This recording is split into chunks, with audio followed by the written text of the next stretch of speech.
From the All Indiana Podcast Network, this is the News 8 Daily 8. Now, the latest news. Kylie Conway has the latest news. The top headlines. News you can use. Please stand by. Sponsored by LCS Heating and Cooling. Now, here's Wish TV's Kylie Conway. Hi, this is Kylie Conway, and this is the News 8 Daily 8 for Thursday, November 11th.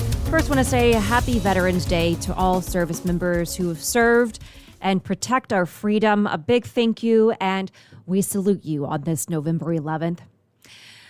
You do need to have your rain jacket on hand as we are looking for a very active Thursday. This is going to affect some of those Veterans Day ceremonies. I will get to that in just a little bit, but the rain showers are going to come through late morning, afternoon hours. There's also going to be a lot of wind. Gusts exceed 35 to 40 miles per hour at times. Going to reach our highs a little earlier than usual, topping out in the upper 50s to low 60s. And then we are going to continue to dip in those temperatures the next few days. Some ongoing issues could come to a head tonight when the Pike Township School Board meets. The district canceled classes Wednesday, citing staffing problems. According to the board agenda, teacher contracts will not be discussed tonight. But just the other week, we saw teachers and bus drivers rallying outside a meeting. The district and Teachers Association are negotiating a pay raise for teachers. The association says it suggested about 10 offers for increasing pay, but each one has been rejected by the district. The district tells us, or the teachers union rather tells us, that the district's latest offer was 4.6% raise, but teachers went closer to 7%. According to some teachers we spoke to, they're ready to turn in their resignations and start looking for new employment. The auditoriums at, I think, at the high school and the middle school were full of students because there weren't teachers there. There are no subs to fill those roles. According to the president of the Pike Classroom Teachers Association, talks have reached an impasse. A mediator is now being brought in to try to find middle ground. In a statement to News 8, the district says, "We are still in negotiations with our teacher association, and therefore it would not be appropriate to discuss the matter beyond the comments we have already provided at this time." Today, the start of special hours just for younger children at one of the biggest COVID-19 vaccine sites in central Indiana. It's at 38th and Commercial Drive. The special clinic begins today from 3 to 7. There are several more child-specific dates through this month and December. The site will only have the Pfizer vaccine in the strength formulated for 5 to 11-year-olds. You are allowed to show up without an appointment, but shots are only guaranteed for those who have scheduled ahead of time. To do that and to find the hours that work for you, just go to wishtv.com and you'll find the story in the As Seen on Wish TV section. There's a link where you can schedule that appointment. Why would you think that that made it okay for you without any advance notice to bring this matter before the jury? Conflict in the courtroom in the trial of Kyle Rittenhouse. It included heated exchanges between the judge and the prosecutor, a defense request for a mistrial without the possibility of a retrial, and a timeout in testimony to let Rittenhouse compose himself. Daryl Forges looks at the chaotic day in court. There were Kyle Rittenhouse emotional on the witness stand. The teenager breaking down as he recalled what happened in the moments leading up to him shooting and killing Joseph Rosenbaum. The judge called for a recess to give Rittenhouse time to compose himself before continuing testimony. Mr. Rosenbaum is, I would say, from me to where the judge is, coming at me with his arms out in front of him. I remember his hand on the barrel of my gun. After killing Rosenbaum, Rittenhouse shot at 3 other people who confronted him, killing Anthony Huber and injuring Gage Grosskreutz. His arm is like that with me on the ground and his pistol is pointed at me, and that's when I shoot him. On Monday, Grosskreutz testified he never intentionally pointed his gun at Rittenhouse. And tense moments during cross-examination. The judge sending the jury out of the courtroom to reprimand the prosecution for their line of questioning. I was astonished when you began your examination by commenting on the defendant's post-arrest silence. That's basic law. It's been basic law in this country for 40 years, 50 years. Rittenhouse has pleaded not guilty, claiming self-defense. I'm Daryl Forges reporting. Americans across the country are feeling the pinch as everything from groceries to heating costs are reaching historic prices. The Labor Department says inflation has surged 6% over the last year, the highest one-year jump in 30 years. The rise is notably higher from some common consumer goods. Meat, fish, and eggs are up 12% over last year. Used car prices are up 26%. Energy costs, including gasoline, are up 30%. A concerning number as winter approaches, of course. During a visit to the Port of Baltimore yesterday afternoon, President Biden highlighted a part of the newly passed infrastructure deal that he says will strengthen the supply chain, including $17 billion to improve ports and waterways. That's why it's so important that we do everything in our power to stabilize the supply chain. And here's the good news.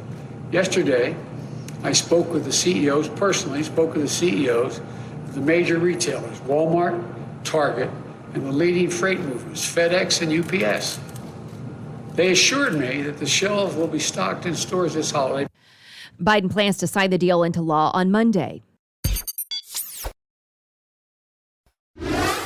And Veterans Day events are back to in-person this year, but the impending rain today is changing some plans. News 8's Lakin McGee has what's changing and what's not. So we do have one tradition that is not returning this year, and that's going to be the parade. And it's because of just the weather that's going to be happening today, unfortunately. But we do have some stuff that is sticking around, coming back from previous years. It's going to be an awards breakfast and different services. Joining me is Stuart Goodwin. Stuart, just to explain, what can people expect for the services this year? Well, I think the general theme is pretty much the same. We honor veterans, our brothers and sisters who have served or have those that have served, those that are currently serving. Only 1 out of 10 people fall into that category that live in our country today. So it's partly for us, to get together and share our stories in that business. But the other side of it is to share with the 90% that haven't served, to have some idea about why these people put on these uniforms and why they take the oath and why they go to strange lands and places to protect the freedoms of everybody. Yes, and I'm sure we're going to be hearing many stories from folks that served and those that didn't even serve, from probably their family members that did. But last year, it was virtual. So we're back in person. Absolutely. What does that mean to you? It means the world, because we talk about the fact that we have about 350, 400 people that usually attend this service. Last year, we live streamed because we couldn't be in person, and we found out that over 3 times the number of people that normally come here were touched by this service. And that's especially important for us, that our seniors that are not mobile or are in assisted living, don't have transportation, that kind of business, that they can participate in this, because as our seniors get older, it's even more important to make sure they understand about how important the service that they did for our country meant to all of us. Yes, definitely. And we are live streaming today. Stuart, thank you. So that live stream, you're going to be able to find that at veteransdayindy.org/services. Also want to remind you that the award breakfast is going to be lasting until 10 a.m. and all of the services are going to be inside at the Pershing Auditorium. That starts at 11 today. Again, that was Lakin McGee reporting. A new list says Indianapolis is the 16th best sports city. Wallet Hub says it looked at 50 factors in its ranking of 392 cities in 5 major sports. Top category for Indianapolis, football, at 9th best. We are 19th in basketball, 31st in soccer, 73rd in baseball, and tied for dead last in hockey. Even more painful, the number 1 sports city, according to Wallet Hub, is Boston. Local business news, Indianapolis-based developer Sojos Capital Investing it has announced a $200 million investment to create Window to the World at Lafayette Square. It includes housing, dining, shopping, sports, art, music, transforming the former Anchor store at the mall into a boutique hotel and a new public trail and park. Total transformation of the current mall interior. It's been in decline for years and experienced its fair share of problems as well. It's going to transform it into a year-round indoor streets scene, recreating outdoor scenes from all around the world. To Greenwood, where the old middle school property will be redeveloped into an $83 million mixed-use project. It's been in the works since 2013. It'll be called the Madison. It'll have a combination of housing and commercial space, encompassing 7 new structures. It sits on land where the Greenwood Middle School once stood, and also where the Greenwood Field House is slated to open next year.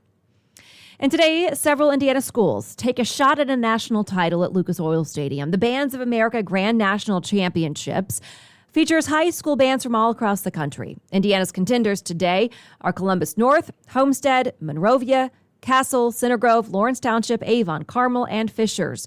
Tomorrow, Greenfield Central, Brownsburg, and Lake Central take the field. Students from Indianapolis Public Schools will perform a showcase before the competition starts.